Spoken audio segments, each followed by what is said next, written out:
The Court of Appeal, Court Number 4, Main Law Courts Building, has sentenced 40-year-old businessman Nuru Deen Bangapoma Bangura to 9 years imprisonment for migrant smuggling, contrary to Section 21 of the Anti-Human Trafficking and Migrant Smuggling Act 2022, Act Number 12 of 2022.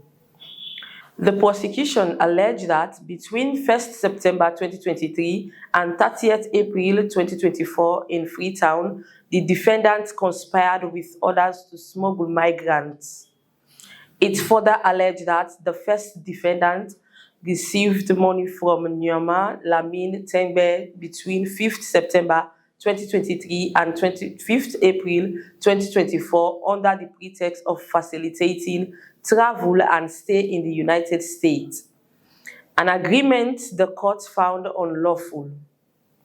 The prosecution said the first defendant arranged overseas travel for Tengbe and his elder brother, Sina Manley, persuaded the community headman to have the victim's mother sell the land for 300,000 leones and subsequently demolished a perimeter fence protecting the land.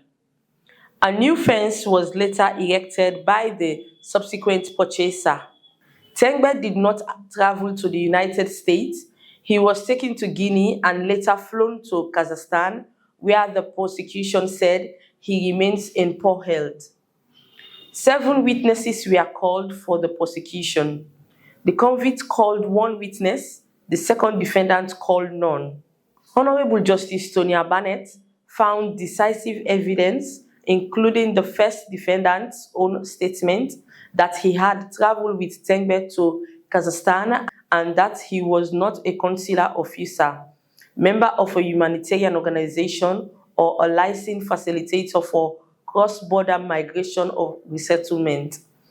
In her final judgment, Honorable Justice Tonia Barnett found the first defendant, Nuru Deen Bangapoma Bangura, is guilty on count 2, migrant smuggling. Both defendants were acquitted and discharged on count 1, conspiracy to commit migrant smuggling. 9 years imprisonment on count 2 were levied on Nuru Deen Bangapoma Bangura. The property at number 67 Mongbegma Regent Road, Grafton, Freetown, is to be retrieved by the Under-Sheriff Department and returned to its original owner. The victim is to be paid 200,000 leones immediately for emotional trauma, and the court ordered the repatriation of the victim, currently in Kazakhstan in poor health. The passport of the second defendant, Sheikh Ibrahim, is to be handed over to him by the court registrar. The defendants were represented by I2A Esquire. For Sarah Loaded TV, I am Aminata Kuruma reporting.